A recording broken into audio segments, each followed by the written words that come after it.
Hello and welcome. In this video I'm going to show you how to use the analogical inputs in your Arduino card. If you pay attention, in the upper part of the card we got the digital inputs or digital connections. Remember, we use these digital signals for only two possible values: yes or not, true or false, 0, 1, 0 volts or 5 volts. But sometimes we need signals with more values, right? We need a signal with zero point 0.1 volt, a signal with 1 volt, 2 volts, 3 volts, etc. So when we need to use signals with several values, not only two values, we use the analogical signals or analogical inputs.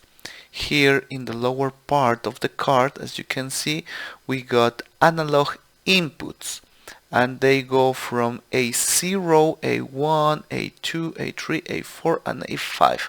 So in the Arduino Uno card we got 6 analogical inputs, and this time we are going to use these analogical inputs, and for that we are going to use this infrared sensor. If you remember from previous videos, this infrared sensor detects the distance from an obstacle, right? So we got an analogical reading from the distance from the sensor and the obstacle. Okay, now we can do it really easy. All we need to do is to provide power to the sensor by connecting the red one to 5 volts, the black one to GND or ground, and finally the yellow one to any analogical input we may want to use. Actually, these connection settings might work, these connection settings might be enough, but there is something important. As you can see, there is no mechanical attachment using the Arduino connectors. You can remove them really easy, and sometimes you may not have proper electrical connection inside of these headers, these connectors. So I highly recommend you to use the breadboard, because the breadboard provides a better mechanical attachment. As you can see, it's harder to remove them, and then you can be sure that you got electrical connection. So it may be harder, or we may spend more time providing connection from the Arduino to the breadboard to the sensor, but this way we can be completely sure that all the connections are correct.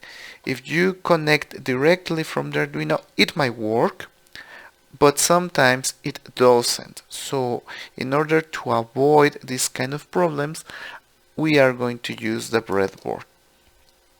Also, this procedure can be used to detect any problem with your sensor. You can use this procedure to diagnose your sensor, because it's really easy. We are just going to read the data from the data bus of the sensor, and then this way you can be sure if your sensor works or it doesn't. So really fast, we are going to provide power from the Arduino to the breadboard. So as always, we connect the black wire to the GND connection. So my bad, it's hard for me to see here. 1, 2, 3, this one, it's GND, right? No error. The third connector is GND, and the fourth connector is 5 volts. So positive and negative. There it is. So allow me to use directly. I'm going to use the A0 analogical input. You can use any of these ports. It's okay. We are going to use the A0. So I use the orange connector, and then I provide positive connection to the positive line, negative to the negative one. Here it is, red to red, black to blue. And then the orange one, we can choose any line. Let's say the line number 35. You can choose any.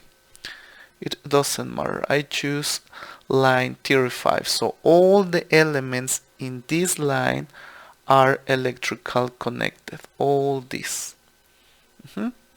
So we provide connection to the sensor, positive, negative, as always, red to red, black to blue, and then the signal connection, the yellow one, goes to line number 35. Remember, we got electrical independence from this side to this side. So if I provide this connection, both of them are on the line number 35. But this big line in the middle provides electrical isolation. So this is not going to work. I need to use the same line like this. And the red one say, I don't want to be there, but I don't care. You need to be there. So there it is. Now the signal connection is on line number 35 in the same side of the breadboard. So that's it. That's all we need to do. So now we may be able to use the program. And for this, let me switch the screen. Let's check the program. Here is the program. As you can see, it's really easy. We are going to use the serial port communication because we are going to send the data from the sensor to the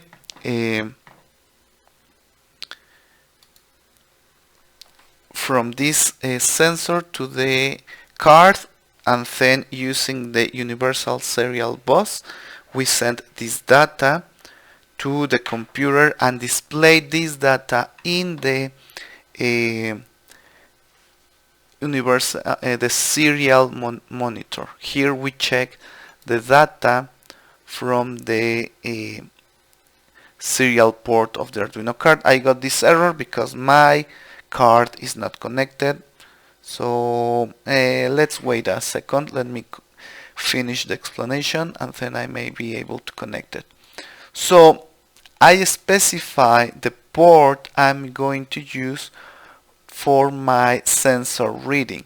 As I said, I am going to use the A0 port. Remember, here the orange one is connected to the A0 port. You can change here from A0 to A5. And then I create a variable to store the value, the reading from my sensor. And I provide an initial value, 0. It doesn't matter. You can provide any value because when the sensor, or actually when the Arduino card get a reading from the sensor, this value is going to change. So you can choose any initial value. Then inside of the void setup, we choose, actually let me remove this. This is from a previous program, don't pay attention to that.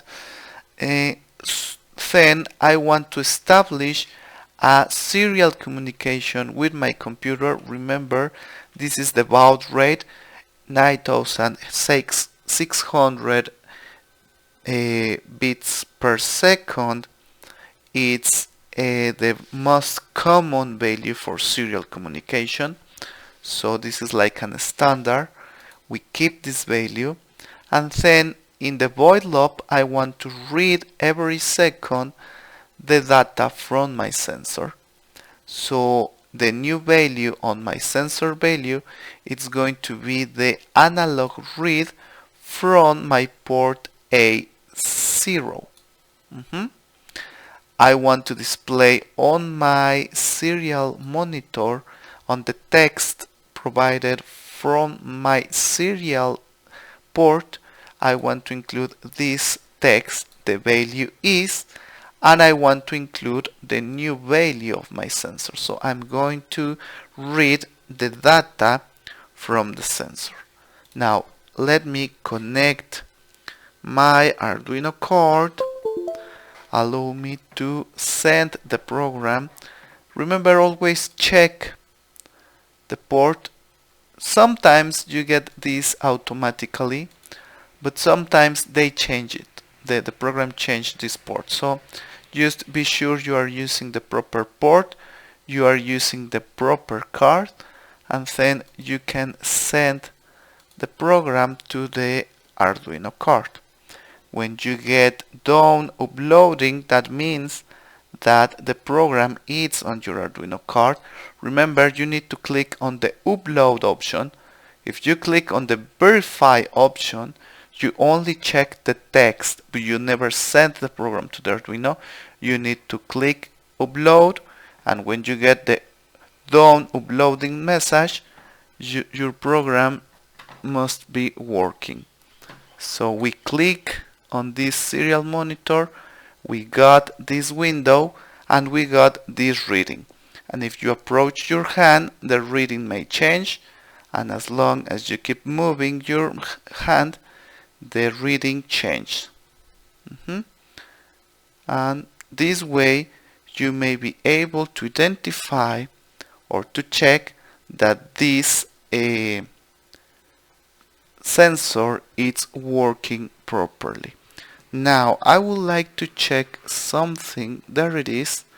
I hope you can see this. Let me switch the screen. There it is. Do you see this like purple light or something like that? This is a phenomena in the camera lens. This lens detects some of the infrared light produced by the sensor. So this way you can check if your sensor is working or not. You can approach your cell phone camera and check. If you got this purple light, that means that the sensor is working. Look, I'm going to remove the power and the purple light is going to disappear. You see? This way you can identify it is not working, and let me put it back. It is working. This is really useful on factory systems because there is no way for you to connect a multimeter and get a reading from the signal, but you can get your cell phone. You approach your cell phone to the sensor using your camera, and then if you detect this purple light, okay, it's not going to be visible, it's a shame, but as you can see on the video, the purple light. So you try to take a picture of the sensor, and if you see this purple light, you can identify that the sensor is working. If it is not purple light, that means it is not working, and this time it's not working because I remove the power from the sensor. But there may be a damage on the circuit or in the sensor, and even if you got this power connection, you may not have the purple light. I hope this video is useful for you, and see you the next time. And don't forget, subscribe to my channel for more videos like this. Bye bye.